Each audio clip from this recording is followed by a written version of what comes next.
Hi, I'm Kevin. In today's video, I'm going to go through uh, cleaning the grill area here. There's two approaches. One is a very practical one. As an example, if you know you glance down, you notice some debris or leaves in there. You could use a brush or a vacuum to get into the corner there and get most of it out. I'm also going to go through a more involved, thorough let's say, way to clean this out. If you're from a Concord perspective, you really want to check to see if you have any debris which is collected in the corner, because the judges, that's an area they're going to look for. So you not only want to do it because it's the right thing for your car, to have the cooling be optimized, but it's also an area the judges are generally speaking always going to check.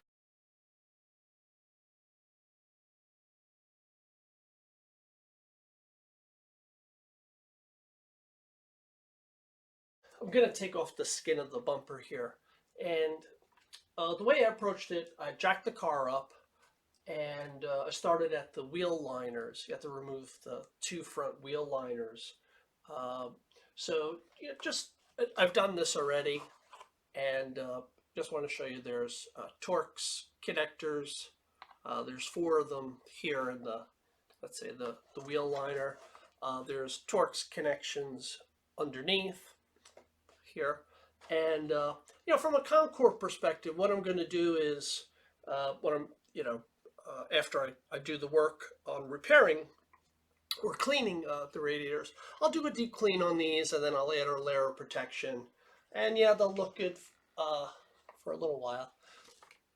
Uh, so then moving to, I did that on both wheel liners on both sides. Then moving to the trunk area, there's some plastic pieces here which are just held on by Velcro and fitted together. So you just lift those off.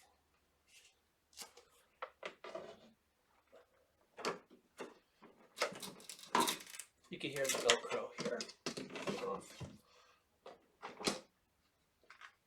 And what I'll do, again, from a concourse perspective, I'll wipe this area down. And, this is metal, it's paint. So add a little paint protection onto that.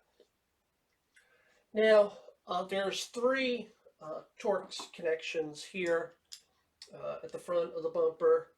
There's Torx connections underneath and on the sides of the bumper. So, proceed to do that.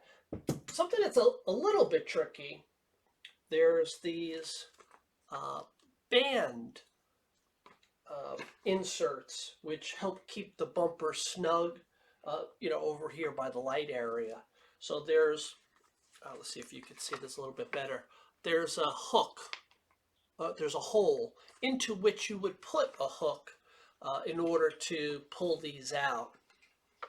So, yeah, I just happen to have something like this. You might be able to use a coat hanger or whatever, but something to pull on that.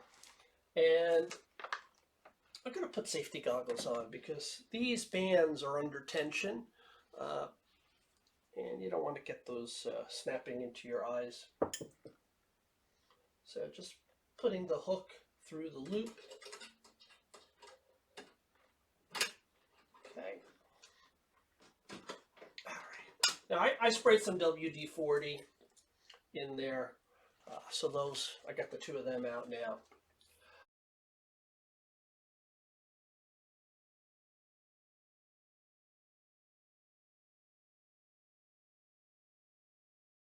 Uh, there's a couple more connectors.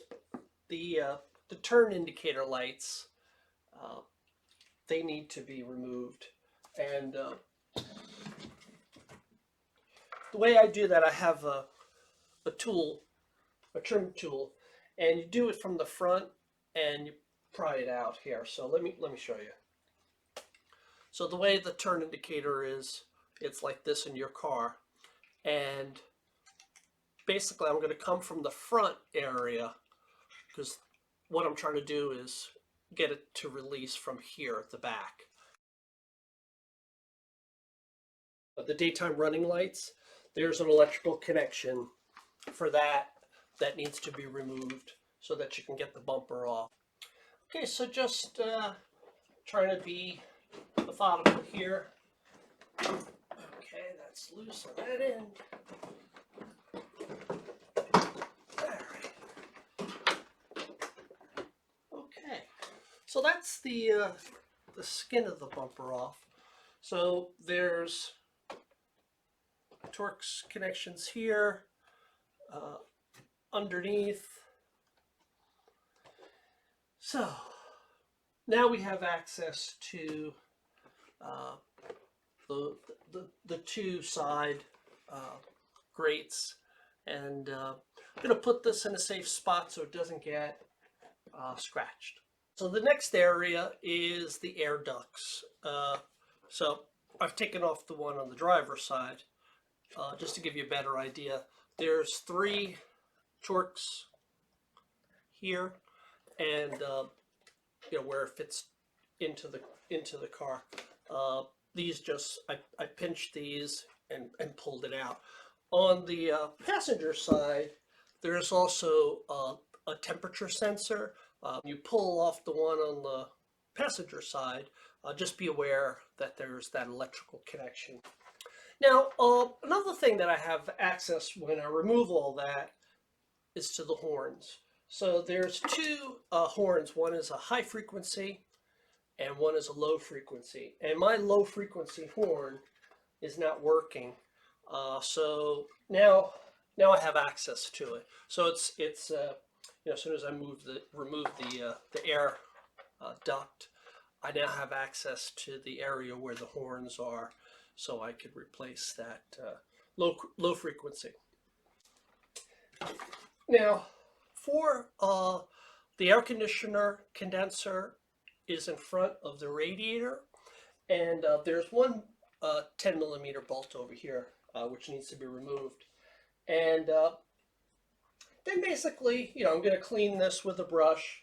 When I remove that 10 millimeter bolt, I'll be able to just pull the air conditioner condenser out a little bit, and again clean it with, you know, I'll use a brush and a vacuum.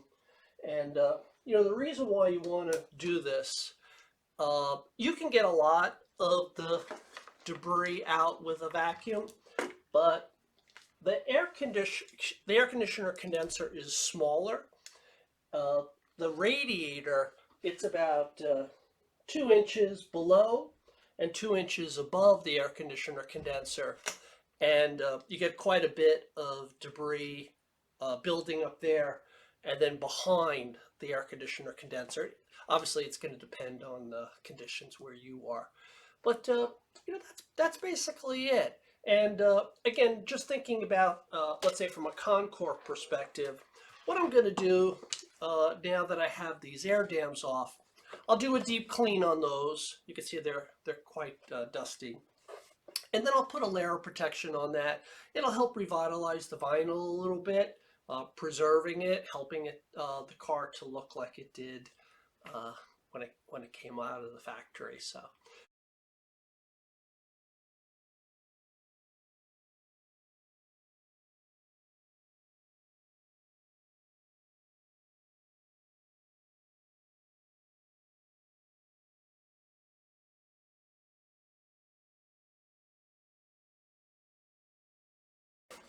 Hi, so I just want to go through the installing back the air dam on the passenger side. There's a lip on the bottom, you know, near where the air conditioner condenser is, and the lip on the air dam needs to be behind that. So it'll be a nice snug fit. You'll know that it's right because everything will fit flush as it should. So on the bottom of the bumper skin, the wheel liner is going to need to fit in, you know, specifically here on this end. That needs to go underneath the bumper skin. This cutout slot, you know, as you can imagine, that's going to, there's a piece of a part of the bumper skin which fits into that cutout. And up here on the top of the wheel liner, it's got the let's say the clips on here. That needs to go underneath the piece of the wheel liner that's there. Just a little bit of common sense. So the point is, just go slow. Don't make anything tight until you've done the entire, let's say, fitting, and then you can go around and tighten everything up. So.